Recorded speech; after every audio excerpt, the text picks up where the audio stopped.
Welcome to our channel, where we talk all things true crime. This video is for educational purposes based on public knowledge. We do give our opinions at the end, but please do your own research. We mean no disrespect for any mispronunciation of names or places. Let's get started. Earlier this year in Cohasset, Massachusetts, Anna Walshe went missing. Her husband, Brian Walshe, was charged with her murder in January. However, her body has never been found. What happened to Anna, and did Brian do it? Everything we talk about today is alleged because the case is still ongoing and a verdict hasn't been given. Everyone is innocent until proven guilty. Who is Anna Walshe? Anna was a beautiful 39-year-old Serbian-American real estate executive that had residence in the small coastal town of Cohasset, Massachusetts, as well as Washington, D.C. She was the mother of 3 young children and the wife to Brian Walshe since 2015. She traveled a lot for work and would be in D.C. majority of the week and be home on the weekends. She was a strong businesswoman raising a young family. Anna would be reported missing by her co-workers on January 4th, 2023, when she did not report for work. This spurred the police to question her husband, Brian Walshe, about her whereabouts. Upon questioning, Brian reported Anna missing as well as he hadn't seen her since January 1st, 2023, claiming she took a flight back to D.C. for a work emergency, supposedly. So who was Brian Walshe?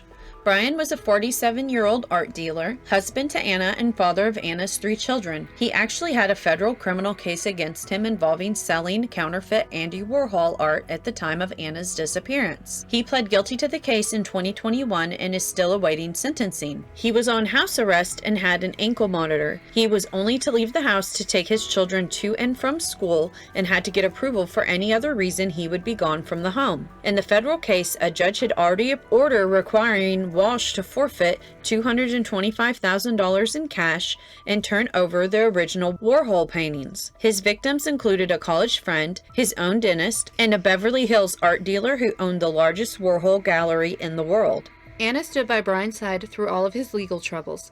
In the summer of 2022, Anna had written a letter to the judge presiding over Brian's federal case, asking for leniency in his sentencing. Anna reportedly wrote, "Brian has been working consistently on breaking the past bad habits of his family, and we are all looking forward to the new chapter of his life." She also stated that Brian also continued to take care of his ailing elderly mother and to be there for his sons day in and day out. Whether it was walking for World Peace Day in Dorchester or stopping by Pine Street Inn in Boston to drop off food and sanitary supplies, Brian had been teaching our young boys from an early age how important it is to share the joy and to be in contribution with time and resources.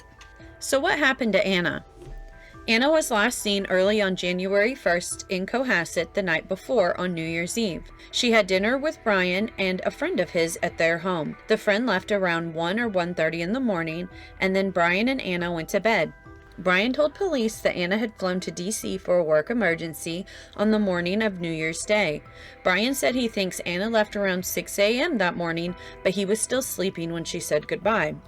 Brian then said that the babysitter came over around 3 p.m. and he went to get groceries. He told police that he then went to see his mother about 4 p.m. in Swampscott, about an hour drive from Cohasset, but did not have his cell phone and got lost, making the trip longer than usual. He said he left his mother's home within 15 minutes of arriving to run errands for her at the Whole Foods and CVS and eventually returned home to Cohasset at about 8 p.m. One friend stated that he had received a text from Brian on January 2nd.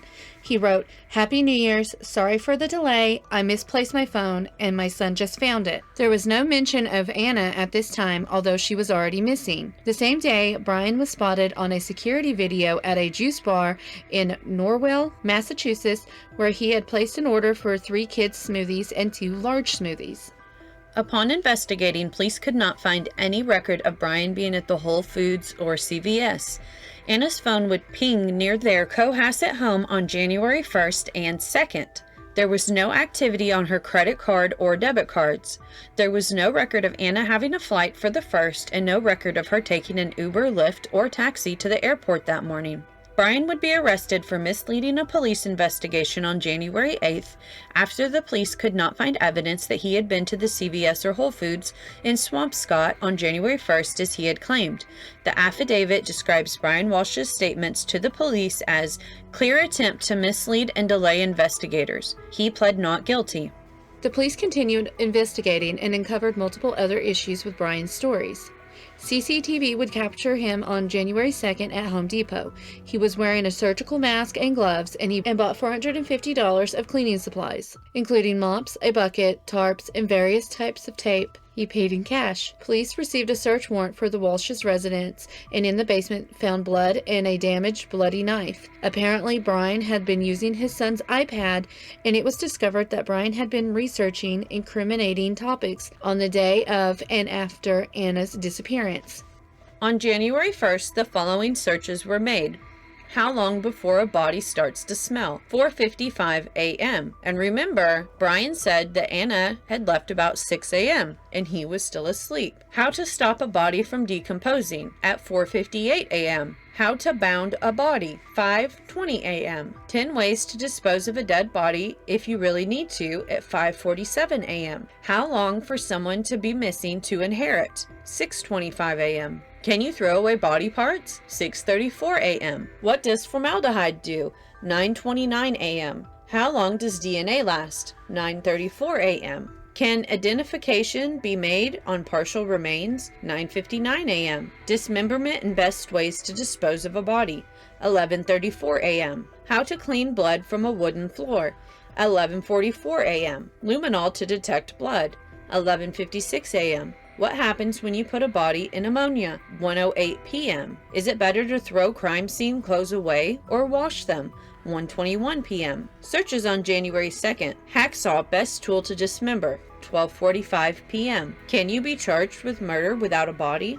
1:10 p.m. Can you identify a body with broken teeth? 1:14 p.m. Searches on January 3rd. What happens to hair on a dead body? 1:02 p.m. What is the rate of decomposition of a body found in a plastic bag compared to on the surface in the woods? At 1:13 p.m. Can baking soda mask or make a body smell good? 1:20 p.m. It was also noted there was one search on December 27th.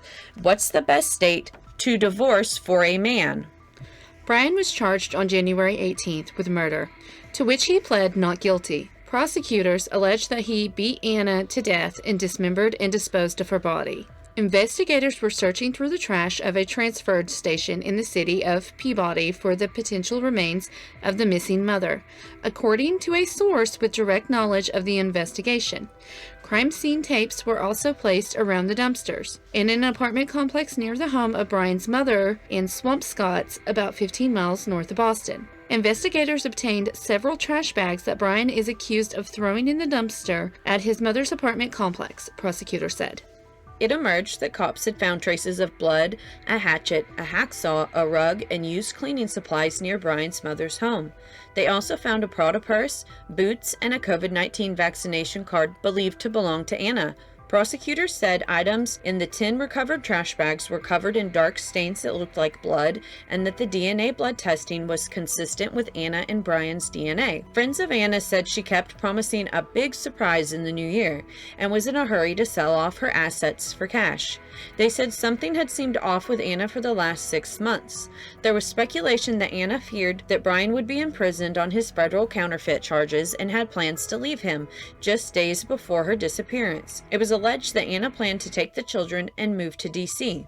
Anna had a total of $2.7 million worth of life insurance policies, all with her husband as the sole beneficiary. The Walshes' 3 children, ages 2, 4, and 6, are in the custody of the Massachusetts Department of Children and Families. After the second arraignment, the judge ordered that Brian be held without bail. He is currently being held at the Norfolk County House of Corrections in Dedham, Massachusetts. So what do we think? All roads lead to Brian? Yeah. Allegedly. I mean, those searches were... I think it says all they need to know at this point. My only question is, like, where is Anna? What happened to her? If it was Brian, you know, we have to say if, allegedly, like... I mean, he obviously busted her teeth out and dismembered her in every way possible. Maybe dissolved part of her, it looked like. I mean, those searches got really into it. Well, and if you read the searches, it's almost like he kind of started off with a thought and then he probably read some stuff and he's like, oh yeah. Kind of like, when you search something up on the internet. And It's like one thing leads to another. Yeah, it gives you a little bit of an answer and then it's like you get more defined as you keep going with your search until you find what you want. They already found stuff though, right? With blood on it that's presumably hers. One thing that I guess I listened to it. I was going to say I read. I probably watched it because I watched some stuff online. Apparently, like when they went to the house, he had his seats down in his car and there was like a tarp laid out. Oh my God. But I think maybe they hadn't like searched the vehicle. Maybe I think it was when they went to initially speak to him and then that's when he reported her missing. Well, then they come back with the search warrant. Well, it's gone. And they were like, hey, what happened to, the plastic or the tarp or whatever? And he's like, oh, I threw it out. I mean, that should have been a red flag if you were going there to talk to somebody about a missing spouse and their seats down with a tarp down in a vehicle. To me, it seems pretty clear he's the one that did it. He was facing some serious charges. And then, it was speculated that she was going to leave, maybe, possibly, according to the friends. And search on how soon could you collect inheritance. To inherit. Yeah. Yep. Or the life insurance policies after somebody's reported missing. Because eventually, I think, even without a body so long, then you could still, they're pronounced dead. Yeah. But I think that's years. I think it's at least 5 years. I thought it was at least 2. I know they had sold a house. I believe she sold off one of the houses already. Not one of them that they were living in, but a different one, maybe that they used as a rental. Yeah. And then she'd sold off a car, and she worked in DC, so she was always there. So, I mean, it made sense, for her to just live there with the boys. I don't know why they lived in Cohasset unless that was just, their family. That's where they started their family, and they didn't want to move the family, but... Yeah. I mean, she could have got the job later. This is true. I mean, there was probably a good chance that he was going to prison. I mean, he was selling fake Andy Warhols on eBay for I believe $80,000 he swindled out of one person. I mean, they confiscated $225,000 from money that he had been making off of it. Yeah. And he had the originals still too. And it seemed like he was just a con man. Yeah. And he probably didn't want her leaving. I mean, it always comes down to money, I feel like. It's always for very selfish reasons. Because if he was going to go to jail, let's just say if he was going to go to jail, what would be the point of killing her? It would be like now their kids don't have either parents. Because you're still going to jail just because she's missing or, she died or something terrible happened to her, whether you're responsible for it or not. You still have a sentence coming for you for what you did. Mm-hmm. I mean, maybe he thought he was going to get out of it or he was going to get some kind of probation or I don't know. I mean, possibly, but it just seems... Again, it comes down to the money. And we were talking earlier, when he was, the day after, I think it was the 2nd, and he was at the juice bar or whatever, and he ordered the 3, kid-sized smoothies and the 2 large ones. You mentioned... was he trying to make it look like he was getting a smoothie for her? Yeah. Because I thought that, I'm why 2, large ones? Who else was he getting one for?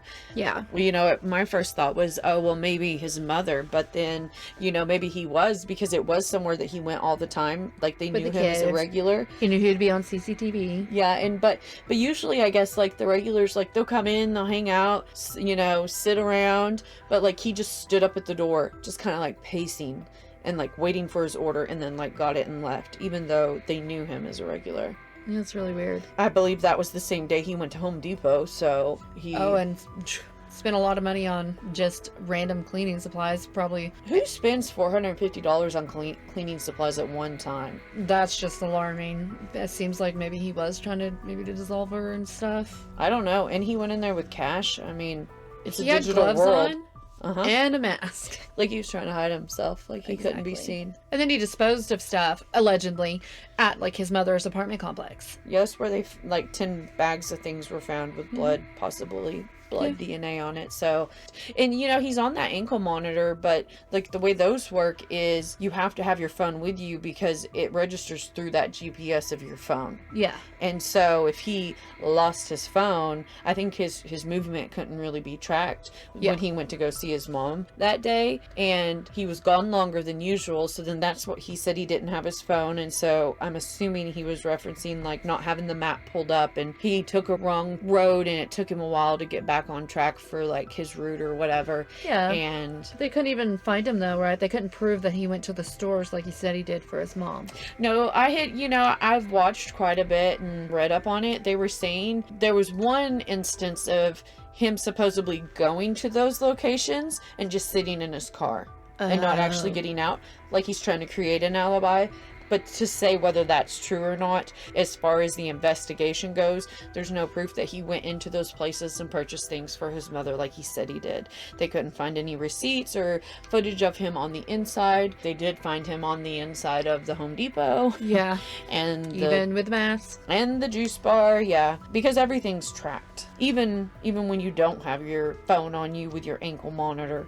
So if he's not the guy, we will be very shocked. I will be shocked too. Again, he is innocent until proven guilty, and at this point he's just pled not guilty. He's not went to any trial. This just happened in January of 2023. I know we're coming to the end of 2023, almost 2024. So I believe he has some trial dates coming up this next year. We'll try to get those and we can put them up on the screen if they're already scheduled. But of course, with things like this, they get pushed out, and if he is guilty, he's gonna want everything to be delayed as long as possible, I would assume, you know. Yeah.